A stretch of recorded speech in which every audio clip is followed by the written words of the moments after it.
In the years leading up to America's Bicentennial, American car makers released a slew of cars, proudly wearing the red, white, and blue.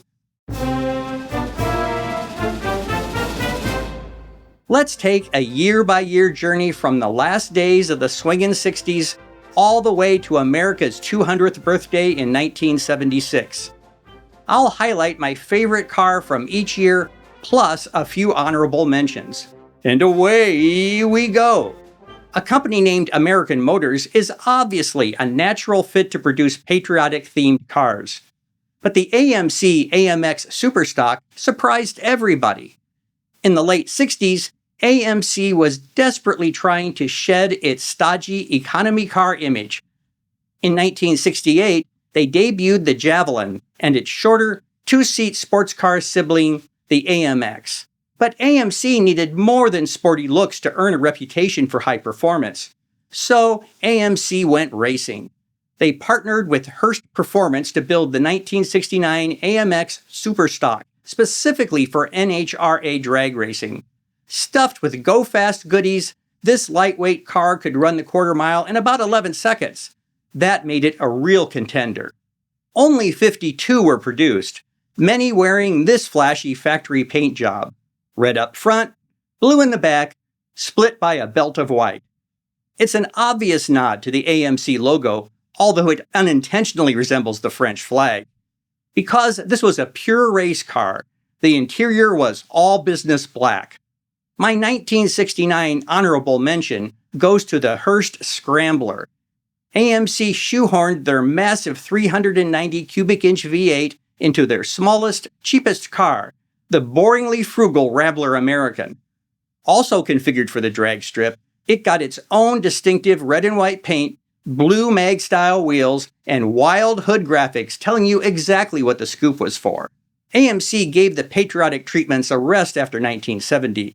But not before giving us this muscle-bound midsize, the Rebel machine. With its squared-off, upright styling, it was hardly aerodynamic. But even if it was boxy, it wasn't unattractive. The strong hint of Coke bottle bulge and the reverse slant rear quarter windows aren't very Rambler-like. Another Hurst collaboration, the machine was built for the street, not the track. It featured a hood-mounted tachometer integrated right into a massive scoop. But here's the kicker. The red, white, and blue racing stripes actually glowed in the dark. Solid paint colors, minus the glow-in-the-dark striping, were added later in an attempt to boost disappointing sales. AMC really hoped this car would be a big hit in the crowded muscle car market, but only about 2,000 were produced. My 1970 honorable mention is the Javelin SST Trans Am edition, wearing the same striking paint scheme as the AMX Super Stock. But like the Firebird Trans Am, it was strictly for the street. For 1971, let's switch focus to a limited edition high-performance SUV, the Ford Bronco Baja. This was a street-legal replica of the Bronco specially prepared by legendary off-road racer and builder Bill Strop.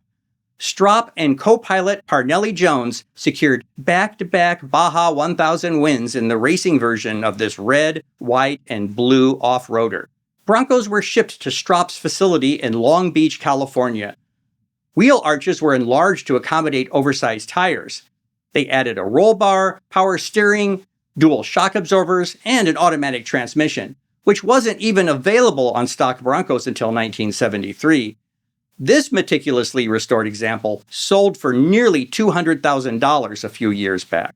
By 1972, federally mandated emission standards were taking a heavy toll on horsepower.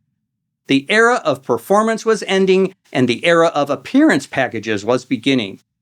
Enter the 1972 Ford Sprint Edition. Created to celebrate the USA Olympic team and boost sagging sales, this one-year-only trim was offered on the Mustang, Maverick, and Pinto. If you ordered a Maverick or Pinto, the Sprint package was purely cosmetic. Red, white, and blue accents, USA Shield decals, dual racing mirrors, color-keyed hubcaps and interior, and a blackout grille.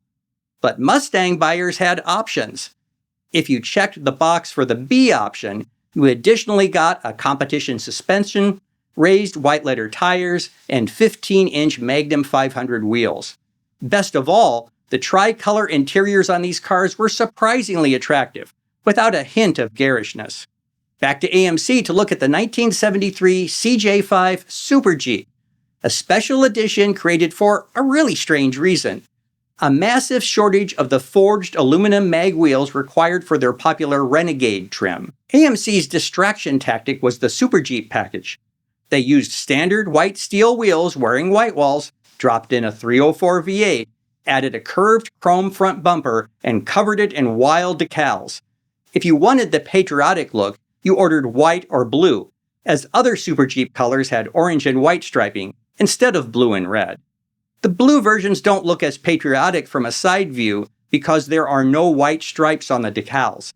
On the white Super Jeeps, the white stripes are really just gaps in the decal where the body color shows through. Where the blue Super Jeep looks most patriotic is from the driver's seat, with the blue body framing the dramatic red and white interior. Only about 300 were built before the aluminum shortage eased, making genuine Super Jeeps scarcer than hen's teeth today. By 1974, Bicentennial fever was already spreading. To capitalize on it, Chevrolet celebrated 2 years early with the Spirit of America editions, launched as a mid-year spring promotion. These are the first cars on our list designed purely around a patriotic theme. No racing, no Olympics, just merchandising. It was a cosmetic package offered on the Impala, Nova, and Vega. No performance upgrades included. Here's the 2-page centerfold ad that ran in national magazines. Look closely at the headline on the top right. Do you think they meant to spell America that way? Let's look at the lineup. First, the Vega. Even looking at a photo of a Vega is triggering for me. I owned a 73 Vega GT camback, and the aluminum engine block had to be replaced with a steel-sleeved version after only 30,000 miles. Just before the engine failed, I was pouring a quart or more of oil into the crankcase every single day. Still, the Spirit of America Vega was an attractive car, mildly restyled for 74 with a Camaro-inspired front end. It had tasteful striping, a white vinyl roof, white GT wheels, and a white interior with red carpeting, along with the same flawed engine as my 73. The Nova version was a hatchback with its own distinctive striping, a blackout grille, rally wheels, and usually a black vinyl half roof. Here's the interior view. But the Impala is my favorite. The styling and badging are much more subtle and tasteful. This badge is on the C-pillar. I especially like the interior. The Impala was also available in blue, like this example. Now for a mystery. It's not well known, but the Spirit of America package was also available on the Malibu-based El Camino. Some people think it was strictly a dealer-installed option, but my research indicates it had to be specially ordered from the factory, and only a handful were made. If you have more info, let me know in the comments. Once the fall of 1974 hit and the 1975 models rolled in, Chevrolet completely flipped their strategy. Instead of painting their cars red, white, and blue, they painted the brand red, white, and blue. They launched the iconic baseball, hot dogs, apple pie, and Chevrolet advertising campaign. We love baseball, hot dogs, apple pie, and Chevrolet. Baseball, hot dogs, apple pie, and Chevrolet. Sorry for the earworm. In 1975, the Buick Century was chosen to pace the Indy 500, piloted on race day by actor and racing enthusiast James Garner. Naturally, Buick produced replicas for the public. But while the real pace car featured a fire-breathing 455 cubic inch V8, the replicas made do with a much milder 165 horsepower 350. They did, however, feature the same T-tops, white wheels, and massive red, white, and blue waving flag hawk graphics on the side. Buick buyers tended to be an older, conservative demographic, and the Free Spirit campaign was an attempt to lure younger buyers into the fold. The blue and white interior was attractive, but quite sedate compared to the wild exterior. We've finally made it to the Bicentennial year, and the classiest patriotic car of all. the 1976 Cadillac Fleetwood Eldorado Bicentennial Edition. Wow, that's a mouthful. This car is significant not just because it celebrates America's 200th birthday. It was the final year of GM's convertibles. Or at least they thought that at the time.